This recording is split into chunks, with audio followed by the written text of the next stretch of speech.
Hello, good morning, Nick. Good morning, Val.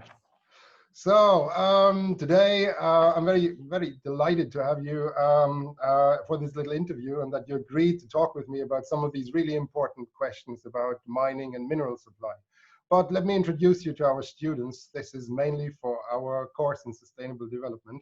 And for those who don't know you, NICOLAS Arndt is an emeritus professor in Grenoble, and he's also the president of a seismology company that does mineral exploration, Sisprobe it's called. And Nick is originally from Australia, but he received his PhD from the University of Toronto. And he held appointments in a large number of countries, the States, Australia, Canada, Germany, and now in France as well. And Nick has also been the president of the Geochemistry-Mineralogy-Petrology division of the European Geoscience Union. And he published a number of books on petrology and on mineral resources. And one of these was recently published. It's the Future Global Mineral Resources book that you published for the European Association of Geochemistry. And I have that here. So it's available online. And it's really good. I think it's really good. So, and I really wanted to kind of pick your brain a little bit on some rather important questions, because you are the man really for giving us some perspectives on these things. So great to have you, Nick. And if you're ready, I'll plunge into the questions. Go ahead. Thank you very much. So, well, the topic today is mining and sustainable development in mining. And well, many people these days seem to think that mining is an environmental hazard and that it should actually be avoided, so some voices say. In your opinion, where does the attitude come from? And will it be possible to stop mining in our current societal structure and economy? Can we rely entirely on those resources we have already mined? I mean, what do you think in terms of recycling and technological developments when it comes to, say, circular economy? So this is a very important question, and I really want to have your view on that. Okay, well, where does the attitude come from? It's fairly obvious. Two main reasons for this attitude. One is that mining is dirty. It certainly causes damage to the environment. On a relatively local scale, I have to emphasize, mines don't really occupy much land area, and the pollution that comes from it is not that widely restricted, but still, that's the point. Mines are ugly, mines are dirty, mines are noisy. That's one reason. The other reason I have to emphasize is that mining gets almost always very bad press. Whenever you hear a program on mining on the media, on the BBC or wherever, it's almost always, the emphasis is almost always on the negative aspects. And that's one of the reasons. Can we stop mining in the future? And for me, the answer is clearly no. We will need metals, and they have to come from somewhere. And we need mineral products. They have to come from somewhere. I think there's another question about recycling. You'll ask me a little later, and I'll talk about that then. But the other thing is technological development. Are there technological developments which would allow us to avoid using mineral products? And there again, I think the answer is no. To avoid using these mineral products, we would have to find substitutes for metals. And what would these be? Plastics? No, we know we don't want to use too many plastics if they come from the petrochemical industry for obvious reasons. There are other types of plastics from biological sources, but this immediately introduces problems of where would the material come from to make these bioplastics. There's a lot of talk about substituting metals, bamboo bicycles, bamboo toothbrushes, and so on. But this is trivial. We will need metals of all types, mineral products of all types in the future, and there's no way around this. I'll talk about recycling, and it's quite probable that in many decades' time, we will be able to recycle efficiently, but that's not going to be the case for the coming 4 decades, when primary production of minerals will still be necessary. Yes, I can see your point, and this is very important to really understand, I think. So thank you for that, and let me move on to the next question right away. Now that you have made the point that mining is crucial for the future and that recycling will not be sufficient for some time at least, what are the main challenges in the coming decades, technologically speaking? What is the role of mining? In what fields do we really need it? Could you give us some examples there? What are the main challenges? I see two main challenges. One is that progressively, continuously, from over the millennia, we have progressively exhausted the ore deposits that are easy to find and that are rich. If you look on a historical basis, you'll see that the average grade of copper has been progressively declining from about 1% on average at the start of the 20th century to about 0.5% now. Mm-hmm. So it means we have to mine deposits with lower and lower grades, which means more rock has to be moved. There are technological problems like that. The other thing is that we've exhausted the deposits that are close to the surface. Now we have to look for new deposits underground, deeper underground. This means new methods, new mining, to discover them and new methods to mine them. So that's a challenge. The challenge is to meet the fact that available known ore deposits are becoming scarcer, and we have to count on technological advances to continue to be able to mine these. The other major challenge is public perception, public opposition amongst the general public, amongst politicians to some extent against mining, and this restricts the possibilities of finding new deposits, and opening new deposits. The need to go through the procedure which is necessary to look at the environmental consequences of opening a new mine. This procedure is necessary, but it's becoming more and more onerous, and large areas which might contain ore deposits are now being closed off for various political and environmental reasons. So there are challenges like this. Yes, I see. And yeah, I can understand that. I'd like to ask you a little later about alternatives. There's a lot of talk about submarine mining and space mining, but more to that, yeah. Let's go through the questions, if that's okay, in a systematic fashion. Yeah. Otherwise, I lose track. Well, my next question here was, do we actually need mining in Europe? There seems to be a lot of bad press, as you say, about mining, and particularly strongly in Europe. And there is a large discussion. How do you feel about mining in Europe? I would turn the question around and say, do we need agriculture in Europe? Do we need farming in Europe? Do we need car manufacturing? Do we need industry in Europe? We don't. We can say, no, we don't. We could buy all the food Europe needs from other countries, where in many cases it's produced more efficiently. But there are a couple of, same thing with vehicle manufacturing. Is it necessary? The answer is no, in theory. But if you eliminate agriculture, buy all the food from outside, car manufacturing, industry, this raises the question of where do you find the funds to buy this stuff?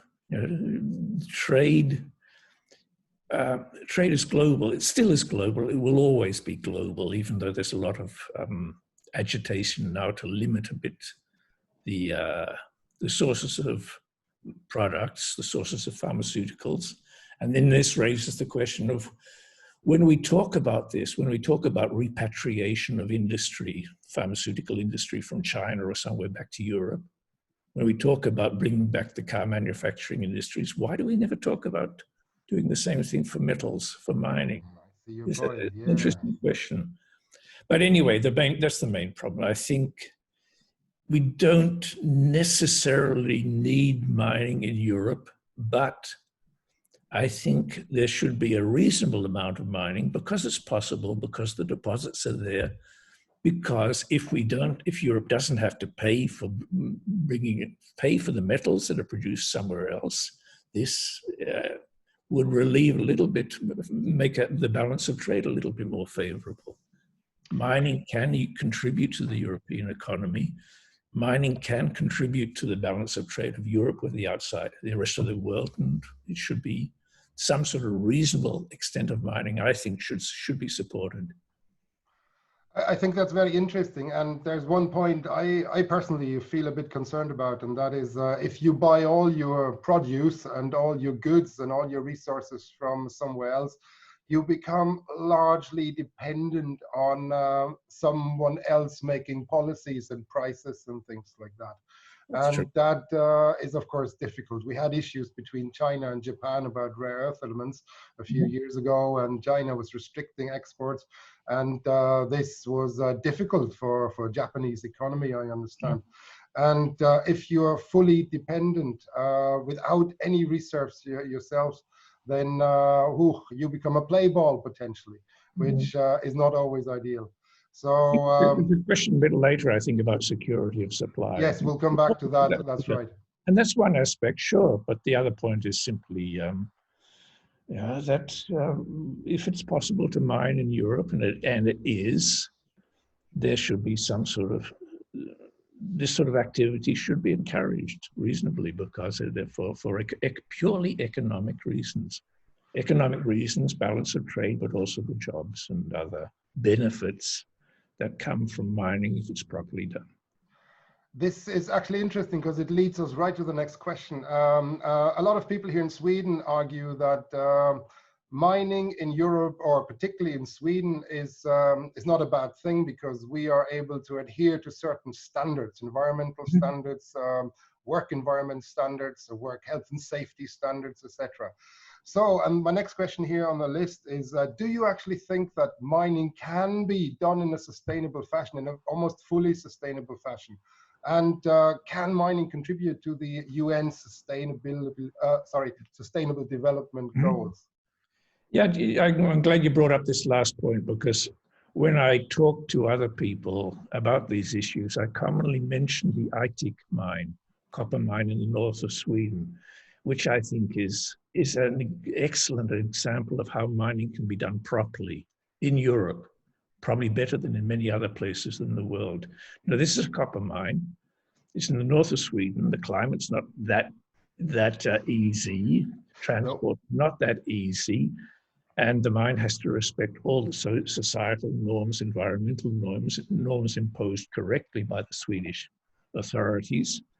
And yet this deposit mines copper with an average grade of 0.27%, which is about half the average grade mined elsewhere in the world.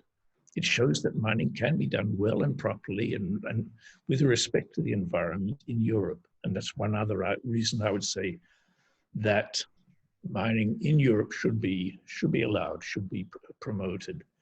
But the question is, what sustainable mining? And in a sense, this doesn't make any sense, because when a mine is exhausted, it's gone. It's not a renewable resource. It's there. A particular deposit is there until it's totally mined, and it's not there anymore. But when we talk about sustainable mining in a broader sense, I think this refers to the idea that we, the present generations, should not exhaust all resources of a particular metal or mineral product, so that there's none left for the future generations. And you hear this talked about. You hear this talked about using the term peak copper.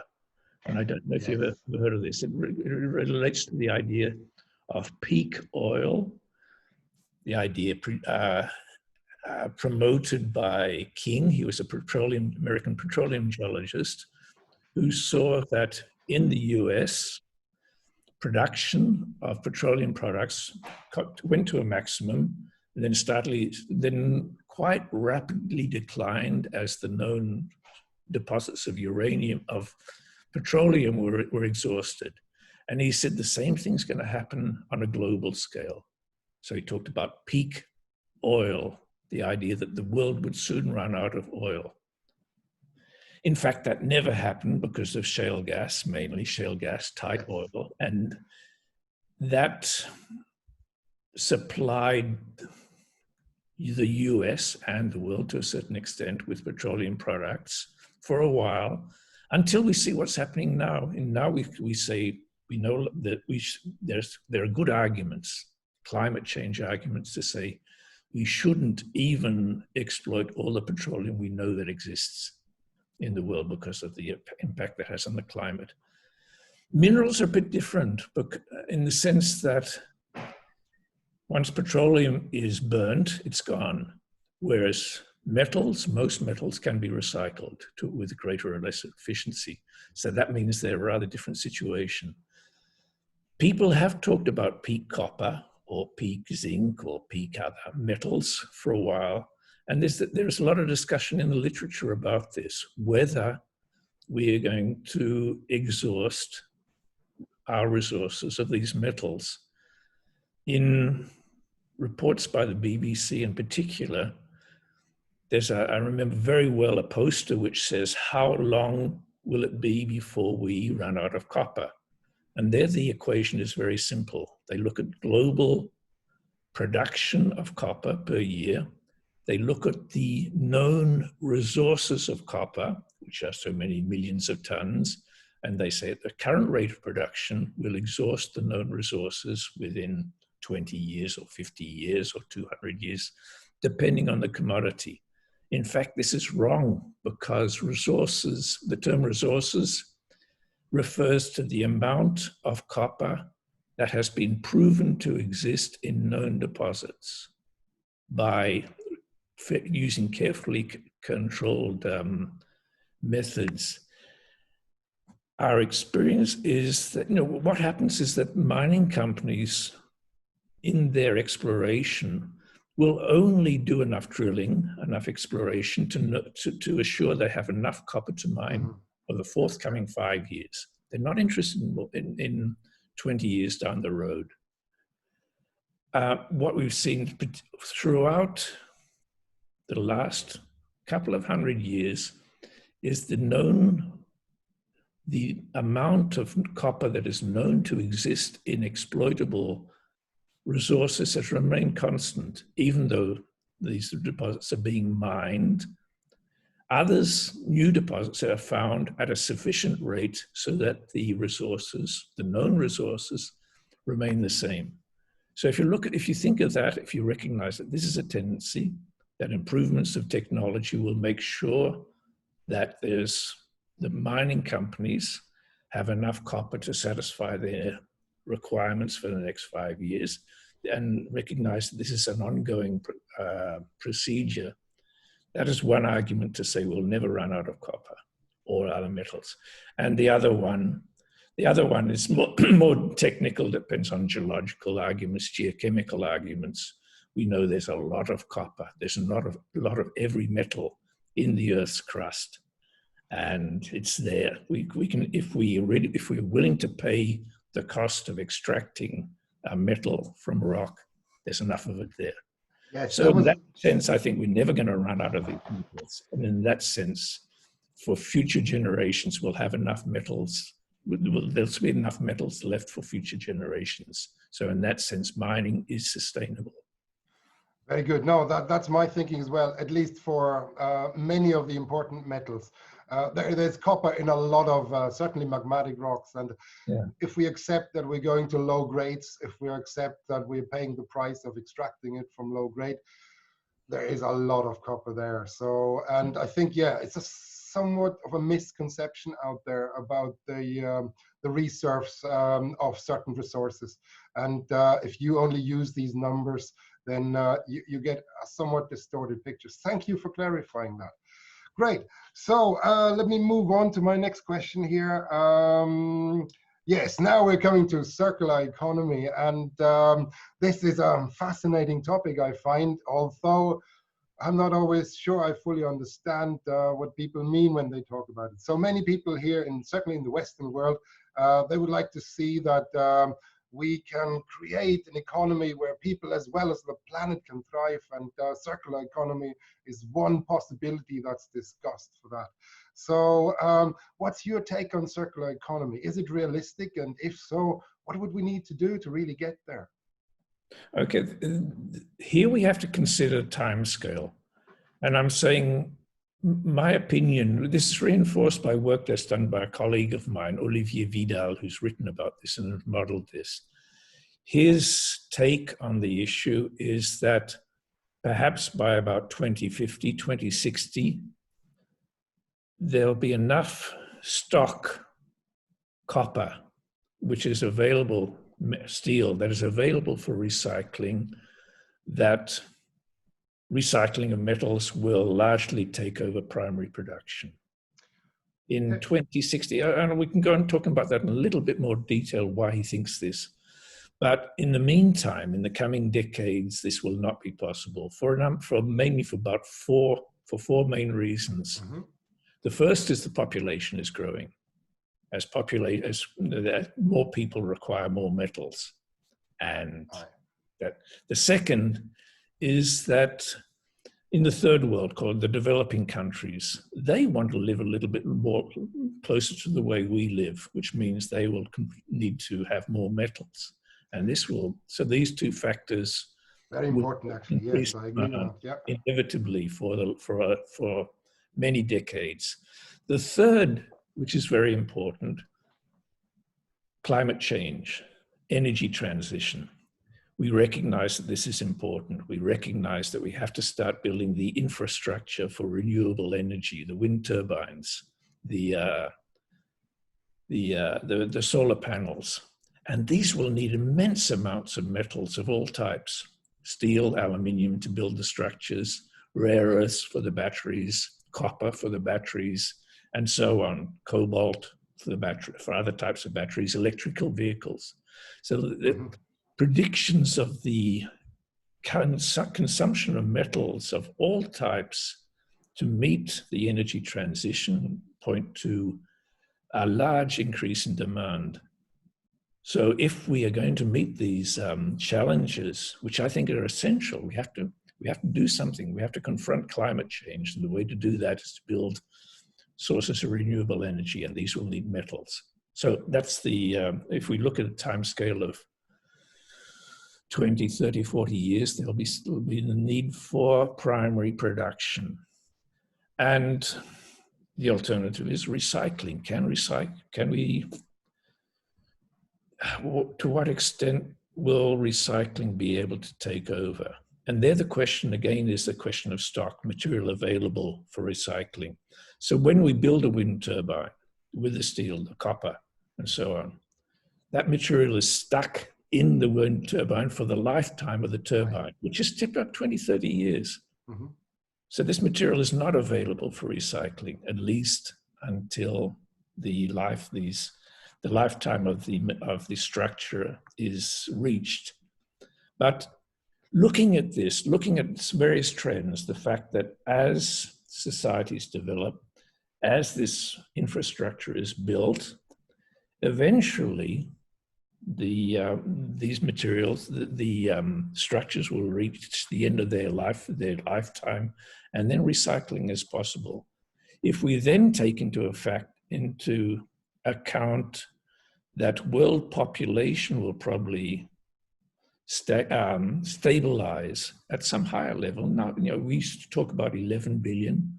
Now we're talking about 9 billion because of demography, for the fact that throughout the world, women are having fewer babies, and it's going to stabilize.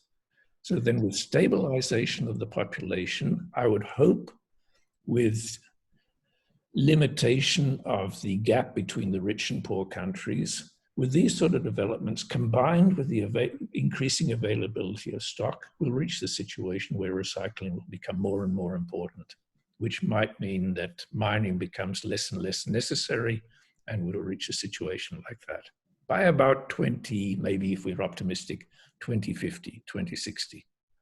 I see. That's very good. There's one little aspect that's not on my question sheet, but if you don't mind, I'll bring that up. And that is just about a year ago, there was a document coming from the UK, that if we want to electrify all our traffic, certainly in Europe, we would actually have to increase the production of lithium manyfold. And this is, of course, one of the things. Now, what some of these considerations seem to ignore, at least in my view, is that we will also have some technical developments in the meantime. People are very innovative, and this assumes that we are using current technology. Then we will really have trouble with producing enough cobalt and lithium for batteries. But what's your take? Do you have hope in humanity that we're smart enough to develop better technologies and substitute things a little more? Will this have an effect potentially? Sure. Well, you know, the two aspects. If barring catastrophes, and when you're looking right now, we can see a lot of potential catastrophes. We're seeing one right now with COVID. We don't know the effect of that. But also climate change. I'm really worried about climate change. I don't think we're doing enough to counter that, and the consequences of increasing global temperatures can be very drastic. Okay, but if there's not going to be some sort of global catastrophe, it could be war, whatever. If not, I think I'm relatively optimistic that technological advances will provide solutions to the needs for different types of metals. The metals are there. You're a geochemist. You know the metals are there in the crust, or in deep sea deposits, or in wherever, all over the place. The metals are there, and I'm pretty sure that if these metals, so long as these metals are needed, the technology will be available to mine them. Yes, and hopefully we will also get better in the way we do batteries and other kind of technological things, so that we will need less of them, and that it will get easier. So I also hope that there's a good, positive future for us. But I'd like to move on to my next block of questions. And this is, we talked a little bit about the developing regions, and that ideally we would like to see poverty reduced on the planet. We would like to have rising living standards for many people that are currently not quite living, certainly at our standard. And one of the topics that came up recently, it was even commented on in a Nature Perspective article the other day, is artisanal mining, i.e. that small operations, almost private operations, small companies are allowed to kind of do mining, and then they should get permission to sell their goods on the international market. So some voices support this artisanal mining idea quite strongly. And here I'm you know, I see pros and cons, and I wanted to see how you feel about that. What's your take on that? Do you think that's a real option for us in the future, to reduce poverty at the same time to reduce our issues with sourcing metals? Well, and my take on it is that artisanal mining has always coexisted with industrial mining. You know, okay, not going back a million. Sorry, not a million, 1,000 years. Speaking with a geologist. No, but no, there's always been artisanal mining and mining on a more industrial scale. The two have always existed together. I don't really see that this will ever change dramatically. Artisanal mining is necessary because it's done at another scale. It's totally complementary to industrial mining.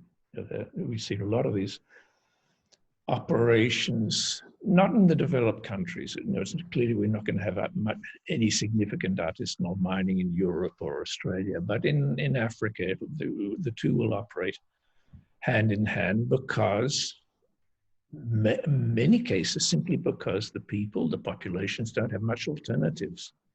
You know, artisanal mining is one way they can earn a living, miserable as it is, but that will always go ahead. The cost of labor is so cheap that these people, it's worthwhile. These people don't have an alternative. They can look for copper or cobalt or gold or whatever at a very minor scale, and this provides some employment, some source of welfare for these people.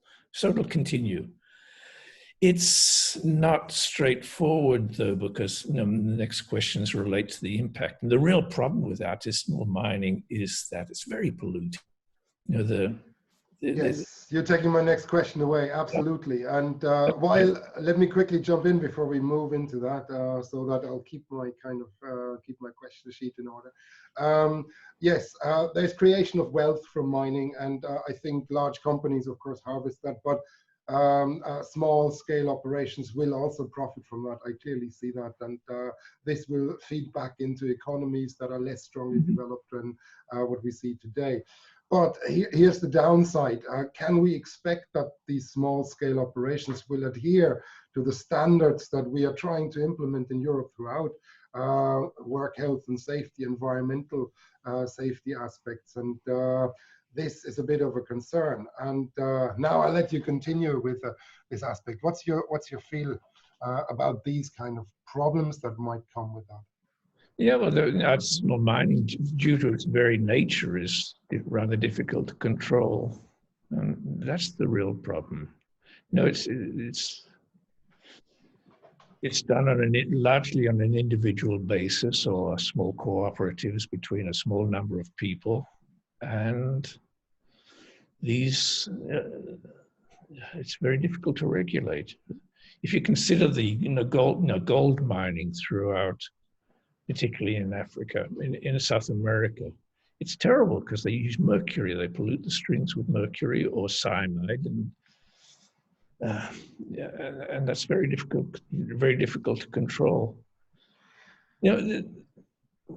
As I said right at the start, mining at the industrial scale has very bad press for a number of reasons. The problem is the damage that any mine causes.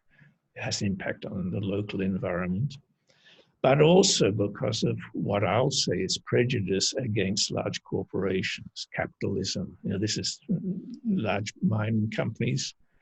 Sometimes they make enormous profits. Yeah, and a lot of companies have done very bad things in the past, and some of them do very bad things still at the present. This is the way it is. But we tend to forget what you said here. I've got your question here. You started off with a statement: mining is almost always associated with significant contributions to economic development. I think that, but I think if you asked somebody, a normal member of the population, they would say, is this true? No, mining is terrible. And they're not aware of the benefits that a properly operated mining operation brings to the local communities. Now the big companies are very well aware of the situations, their responsibilities, and they will do their best to make sure that the mining is done properly. They're companies, they operate to have a profit, so they will respect the rules imposed by the local government. And I also think that the royalties demanded in many cases by local governments are far too low. I think the big mining companies should pay a little bit more, significantly more in terms of royalties to the government, with always the problem that money going to governments in a lot of countries doesn't go to the people, it goes to the pockets of the elite anyway. But these are other issues. You've probably heard of the term resource curse. Have you heard? Yes. Really applied to the petroleum industry. And that's very true. Most countries, small countries, when they suddenly find that they have petroleum, this commonly has a negative effect on much of the population because it just totally distorts the economy. And this is the case with mining in many places as well. Not to the same extent as with petroleum, but commonly if mining contributes a relatively large proportion to the income of a country, there's too great a tendency for these funds to be siphoned off and to go into the pockets of people who are corrupt. And that's yeah, no, I see that too. And this is the other side of the metal. And the artisanal mining possibilities, it could feed a lot of people. I see that, but again, as you say, we have no control, and bad things can be done by big companies as well as by small companies. People might take environmental shortcuts, particularly in certain parts of the world. I would think that child labor will likely be an issue. Conflict funding will be an issue. Some people might even, some miners might even find that there will be mafia-style organizations that will put pressure on them to kind of share some of their profits. This is maybe less so with large companies, but of course, then you have other problems. Then you might have corrupt officials that kind of take a share. And so either of them, I think whenever you make a lot of profit, there will be attempts to get slices from that. And I think this is something we cannot avoid. So but there's another point that's I want to emphasize. You know, artisanal mining is not going to be able to satisfy the demand of metals for the world. It's not very efficient. No, it's not. And when I look at the numbers out there, the official estimates at least, then it would be also not very environmental friendly necessarily. It would rely heavily on manual labor. It could feed up to, estimates go, about 40 million people in addition to what mining provides for today. But this would be until about 2050 or so. But we would not be very automated. We would not be very good in avoiding environmental problems potentially.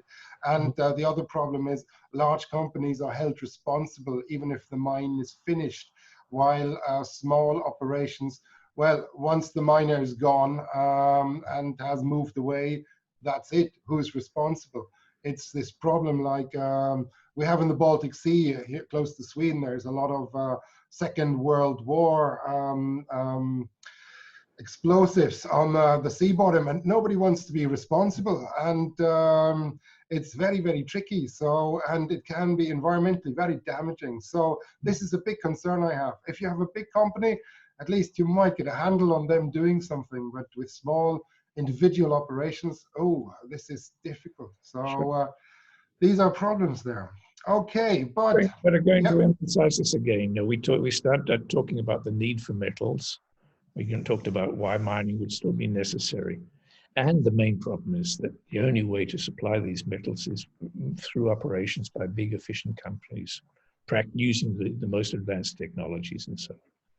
It doesn't provide much employment, in fact, because now, for various environmental and safety reasons, the big companies, the big mines are becoming more and more automated. The trucks are now autonomous. They don't have drivers anymore. And they're more and more, there's a strong push to reduce the amount of labor in mines because, mining is not a very attractive,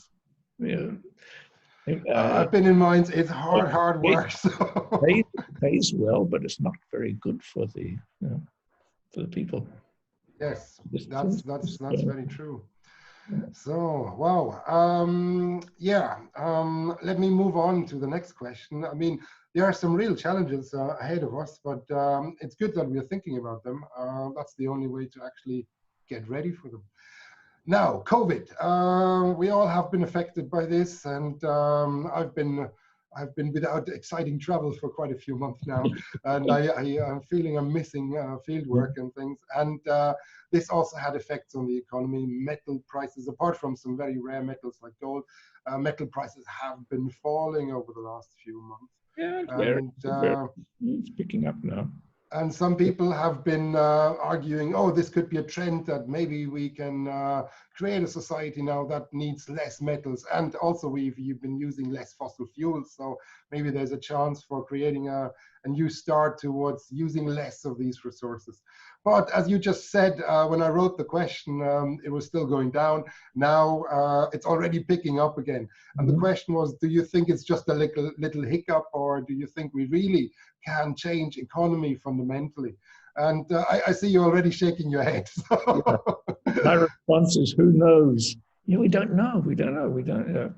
We thought, I guess we thought a month ago or 2 months ago that we could lick this COVID problem. But when we consider what's happening now throughout the world with all these new outbreaks, yeah, we don't, there's a good chance that the economic repercussions of COVID will continue for many years. Mm-hmm. And with a slower economy, yeah, means less consumption of metals, which decreases the prices. On the other hand, this is, if the price goes down, there's more incentive to use metals as opposed to substitutes. So I don't think there's a real problem. I think the metal prices have always gone up and down, and the companies, the industry has always had to live with this. Yes, and I think you say it in your book, and I kind of agree with that. The mining industry is very resilient. As long as there's money to be made, people will put in the effort. And yep. As long as there's demand, then this effort will be rewarded in some form. Now, before we move on to my summary questions, a quick interlude here. We talked a little bit about resource security and supply security. And this is, of course, an issue for Europe. But there's also these new ideas about going submarine mining. Mm-hmm. And some people are even talking about space mining, going to asteroids or the moon. It's not on my question sheet, but since I have you here, I'd love to pick your brain on that. What do you feel about resource security, certainly for Europe? And are these kind of options, these submarine options or planetary mining, are they really realistic right now? Well, first thing, security of supply. The whole thing was really triggered by when the Chinese said they're going to restrict exports of rare earths. And this had caused an immediate spike in the price of these metals, which are essential for batteries. But this spike didn't last. And in fact, even though the Chinese said they're not going to restrict export more than a certain tonnage of rare earths, this level was never reached. It was never reached because the price went up, the demand went down, substitutes were found, the market was operating. In addition, a very large amount of rare earth metals were smuggled out of China. So they're figuring that about roughly, when the export restrictions were applied, roughly a third of the world resource coming out of China was smuggled out by various ways. So, the whole situation is fairly flexible. I've never really thought that there'll be short-term blips, short-term restrictions, like when there's a big strike in the platinum mines in South Africa. This means the price goes up and there's immediate reaction to that. But on longer term, I don't think we're really going to run out. There are going to be no long-term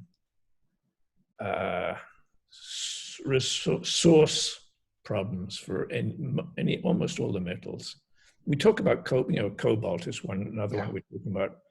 Lithium, there's a lot of lithium around. There's a lot of lithium deposits around, even in Europe. There's a big deposit in Serbia, which Rio Tinto will probably start mining in 3 or 4 years. So there'll be a European source of lithium. Other lithium deposits in the UK are being looked at seriously. So if there's demand for a metal, particular metal, like the rare earths, when the Chinese restricted exports of rare earths, all the companies throughout the world started looking for them, and a lot of potential deposits have been identified. Not many of them have gone into production, but now slowly throughout the world, alternative sources are being found. Cobalt is another interesting metal because it's necessary for batteries and so on. And there's enormous resources of cobalt in the deep sea deposits, the nodules and so on, which probably sooner or later will be mined. They have to be mined very carefully.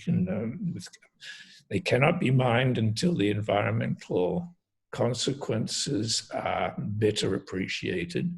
But this will go on, and my opinion is most probably mining of deep sea deposits is possible and will supply a certain proportion of metals like cobalt, like or manganese, like, and so on, nickel. So, I'm fascinated you say that. I'm working with one of my master students on some dredge samples we got from the Canary submarine province. There's some seamounts there. And what we found is that some of the samples have cobalt enrichment when they got a little bit altered, when some of the other elements were stripped away. And then, of course, they have crusts, incrustations, manganese and cobalt crusting. So they're actually quite close to the surface. You wouldn't have to go to the deep abyss. And they are in European territorial waters. So I cannot help but feel that sooner or later, this will be something we will tap into. So this is very interesting. I agree with you. Now, we haven't talked much about space mining. I personally am a bit skeptical. I think we will use too much fuel to even get there. The costs of bringing something useful back will almost be offset by the costs of the transport. What do you take on that? My take is, well, they talk about lunar mining, and I think for almost everything, that's not very plausible, with one exception, that's helium. Apparently there's a lot of helium. I'm not even sure why it comes there, even from solar implantation or decay, but there's helium. We know there's helium in the craters. And helium is one element that might be scarce in the future, because a large amount of, most of the helium we now use for stupid reasons, like filling up balloons and I liked my air balloon when I was a kid. I was very sad when it blew yeah, off. there's a privilege for an element which is really rather scarce, and we have to use it. There are also some industrial applications, and most of the helium comes from natural gas, exploitation of natural gas. And if in the future we say we should use much less fossil fuel, including natural gas, then we might have trouble finding the helium. So that's conceivable that we might get helium from the moon. Who knows? But the other thing is, you're a geochemist. How much copper, how much nickel is there in an iron meteorite? How much platinum? Yeah. I think it could capture a moderate, small. What's a small meteorite? It's 1 kilometer diameter. Something like that, yeah. 1 kilometer diameter. That's lots of tons of iron and nickel and platinum and copper and a whole bunch of metals. I think it's conceivable that if we might be able to capture a meteor. It's interesting that you say that, because I know that the Egyptians were already harvesting meteorites in the desert, and the Inuit were kind of doing the same in Greenland. Some of the large meteorite finds, the Cape York meteorite, etc. They found it difficult to work with. You can find one which is floating around in space and bring it down to Earth. Yeah. That's an interesting challenge, I guess, technical challenge, but certainly there is loads of nickel in there. There are high nickel metals there, ores there. And this has been a problem for the Egyptians and the Inuit to actually kind of work with, because nickel makes it very difficult to smelter and things like that. Apparently, cold working was the thing to do with it. But if we were able to get an asteroid, wow, so interesting. Wonderful.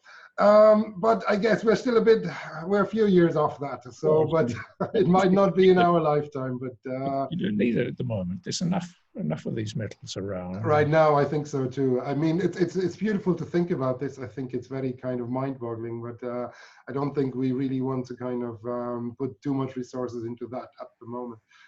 That's my take on it. But the idea of capturing a meteorite, great. So let me bring the little interview to an end with my last kind of point here, and that is I'd like to kind of almost make a circle here. At the beginning of our conversation, we talked about sustainable mining, and that big companies They have to really watch that they're doing it right, that they're making sure the environment is protected, that working conditions are really good, that sustainability goals are supported. And when we think about all these burdens as it would be looked at from the company side, if you will, from a big mining company, with minimizing the environmental footprint, with supporting local communities, etc. Some people worry, particularly those from the mining companies, that mining will actually become more expensive and that metal prices will rise. Also coupled with deeper mining that you mentioned early on. Do you feel concerned about metal prices becoming so high that our economy will suffer dramatically, or do you think humans are smart enough to compensate for it in some elegant way? Yes. Okay, fair enough. It's this relates to the question of peak copper. How are we going to run out of copper? And I don't think so. The copper is there. We've got a record of mining and of copper resource exploitation, of how price relates to to the grade of the which can be mined. They're all linked. If the price goes up, if the price of copper goes up in metal, this means that ore with a lower concentration can be mined. We talk about the cutoff grade, which is the grade at which copper can be mined under present market conditions. And in a deposit, commonly there's a central core, simplifying, but there's a central core with relatively high grade, high copper concentration, surrounded by zones with lower grade. Now, if the copper price is at a certain level, you can only mine that central core. But if the price of copper goes up, this means the volume of ore with a lower grade that can be mined increases. And we know that volume, the amount of the mass, the tonnage increases roughly as the cube of the radius of what can be mined. So if the amount of material that can be, if the copper price goes up, a much larger amount of copper becomes available for mining. So there's this sort of balance. So if it requires improvements of technology, if the price goes up, we have to mine lower grade ore, which means that the technology has to be capable of mining that lower grade ore. But that's been the lesson, that's been the experience over the past 150 years. And I see no real reason why this shouldn't continue. Wonderful. Thank you very much. And I guess the big message here is that it is important that we keep an eye on companies doing the right thing, that sustainability, also supporting local communities and environmental protection are important things. And as long as we really keep an eye on that, mining can bring advantages for society and also for our kind of global population in terms of equalizing some of the unevenness of distribution of wealth at this point. So I think just one last sure. anecdote, because I think this is very telling. I was involved with this scientific continental drilling program in South Africa, and we were drilling holes to look at the origin of life and things like this, scientific drilling. And we were there in this fairly remote part, not remote part of South Africa, but still a place where a lot of people were living in towns, town sites. And for the 3 months that this drilling operation was going on, every day somebody would come, a man, a woman, saying, when are you going to open the mine? When is the mine going to come? They associated mining with a source of jobs, with a source of employment. And that's what they wanted. So, and that, of course, comes with improved living standards and also technological advances. And no, I can see that there's a lot of good in there as long as we minimize the bad of it. And as I learned from one of my Chinese PhD students, it's a yin-yang thing. The good comes with the bad, and the bad comes with the good. And we have to learn to balance these things against each other, I think. Nick, it's been a great pleasure talking with you and to pick your brain on all these aspects. So let me say thank you also on behalf of the students, and it's been wonderful. Tusen tack, as we say here in Sweden, and we'll be in touch about that. Okay. Thanks a million, Nick. Vielen Dank. Pleasure. Bye-bye. Bye-bye.